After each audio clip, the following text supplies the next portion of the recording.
What up, YouTube? I am back, and it's time for another round of spotting bad game design. This one I wanted to get out kind of quickly, so I'm not going to bother premiering it. I'm just going to post it as soon as it's done and as soon as it's edited, because I edited. He says as if he edits things, because I wanted to get this out before the survey comes out tomorrow, because it's kind of important. Basically, this is spotting bad game design, a responsive DM layer. Really, it's more of an open letter to Chris Perkins to make sure you acknowledge the fact that you were not clear about something when you release the survey tomorrow. And for those of you who are listening to this, when you're answering the survey tomorrow, make sure you know what was going on, because, and this is the thing, and I'm going to put this down a little bit because I think it might look better, and it sounds like it's going through. Anyway, it doesn't matter. Because here's the deal. You might be playing this new rule set wrong, and here's why. Let's go to Luke to see what's going on. Coast has stated that anything not specifically addressed in the Unearthed Arcana should follow the regular 5th edition rules. That means we can use the free attack granted by a weapon with the light weapon property, along with the bonus action extra attack. Even his poster realized what he was saying was wrong. His poster was like, nope, you're out. No. So this is actually not the case. The actual intent of the rules, and I believe Chris Perkins actually says this in a video, is that this replaces the bonus action. And I know what they did here, and I know why they did it, but let's go a little bit further with Luke just to see what's up. I guess my fancy poster just decided not to be in this video. He is opting out. That means we can use the free extra attack granted by a weapon with the light weapon property, along with the bonus action extra attack granted by dual wielding 2 light weapons. So at level 1, my rogue with a short sword in one hand and a dagger in the other can attack once with the short sword and then once with the dagger due to the light weapon property, and then can use a bonus action to attack with the dagger a second time due to the dual wielding.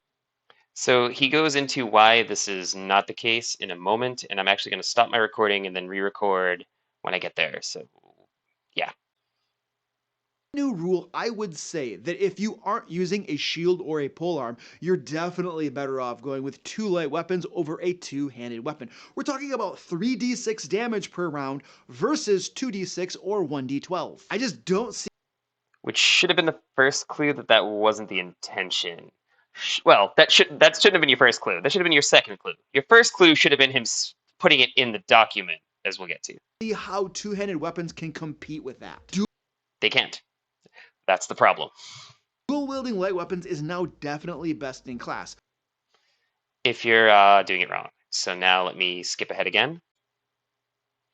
So here we go. I'm keeping this part in before I go off on my real reason for posting this video, because I think this part's interesting and I've got something to say on it. So here is our proposed improvement to this rule. When you take the attack action on your turn and attack with a light weapon in one hand, you can make 1 additional attack as part of the same action. That extra attack must be made with a different light weapon in the other hand, and you don't add your ability modifier to the extra attack's damage. You may make this extra attack a number of times per day equal to your proficiency bonus.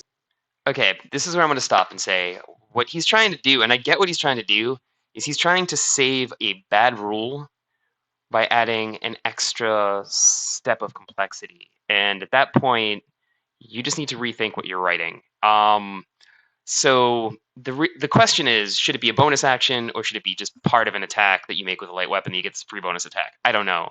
I know why they did it as a bonus action, and I kind of know why they're removing it from the bonus action. I think they're removing it from the bonus action and onto its own thing so that rangers can switch their hunter's mark, rogues can disengage, dash, or hide while also attacking with both hands.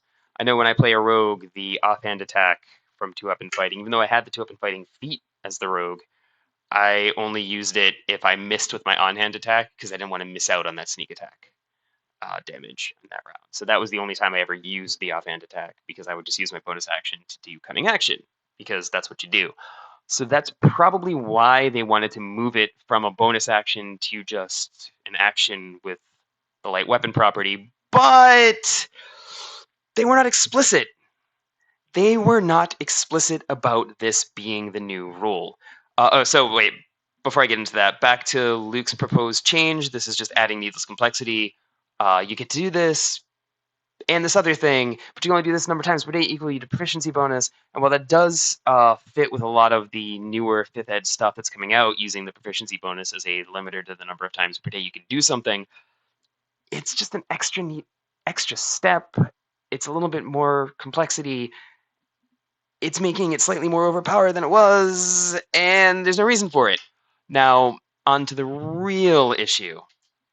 So the real reason that I wanted to post this, I wanted to get this out as soon as possible, is if you go to the video, which I completely think you should, he points out a lot of, his first point was a bad read. His second point was pretty good, and his third point was spot on. So definitely watch that entire video. It's really, really good.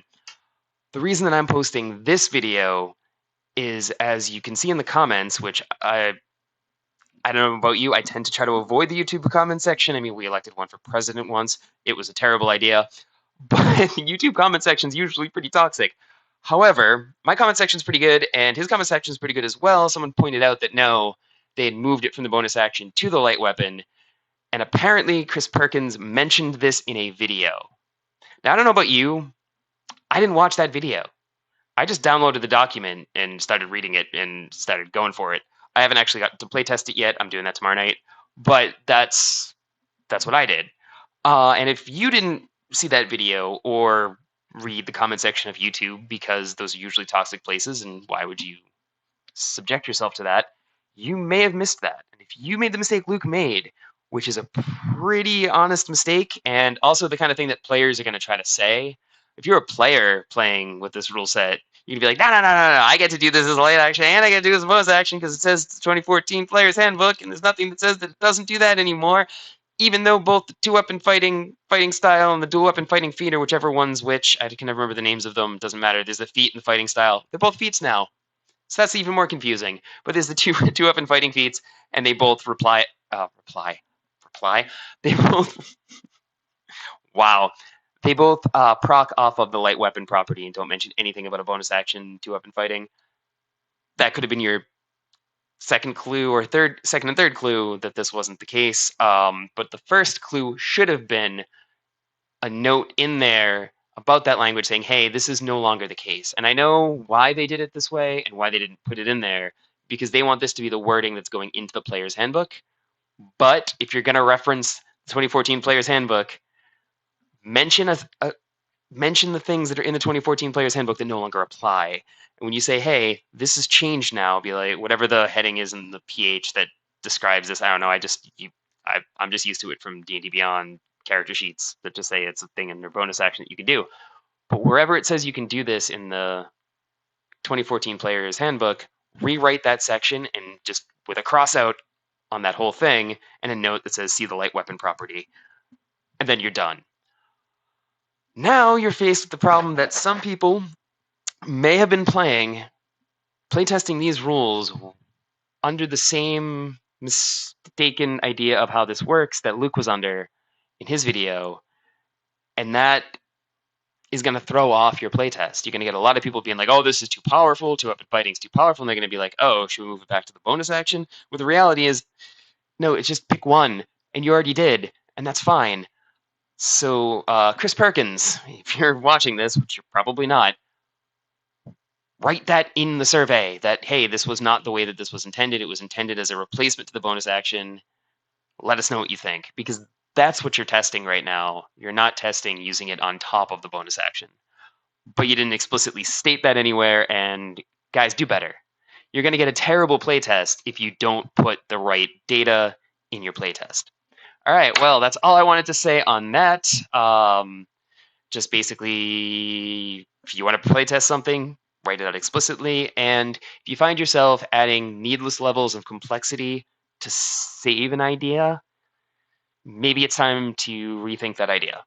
In the case for Luke, it would have been, hey, maybe I'm misreading how this is supposed to work, which he would have found out, and he did in his comments, like right after posting that video. If you go check out the comments, it's like the second comment. Someone's like, oh, that's not how it works. And he's like, yeah, but Chris Perkins should have said that explicitly in the document, which yes, he should have, because it's going to mess up his playtest.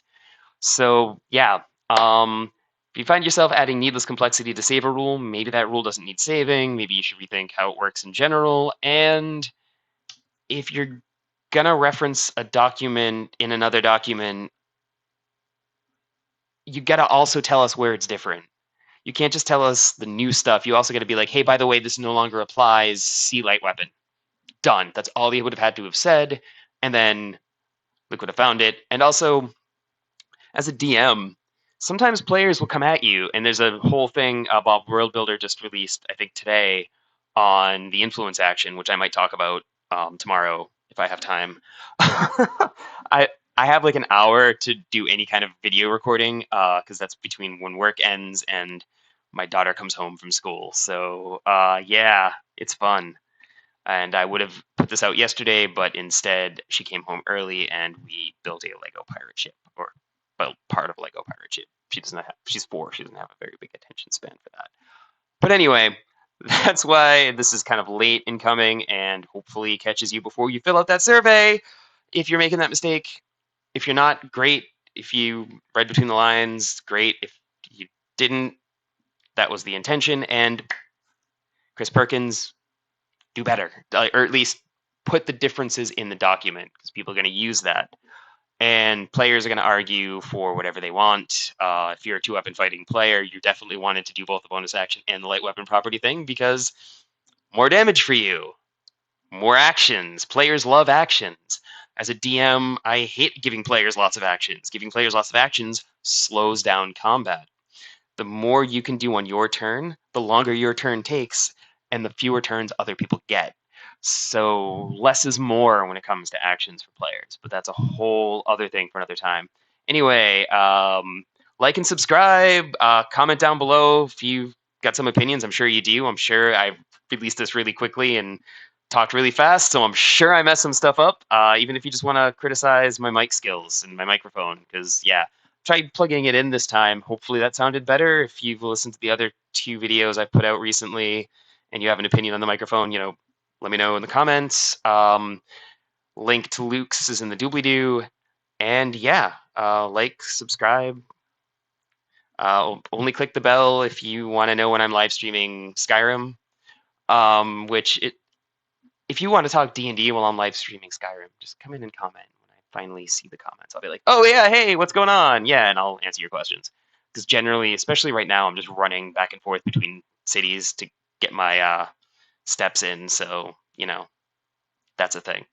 Anyway, like, subscribe, and I'll see you all later.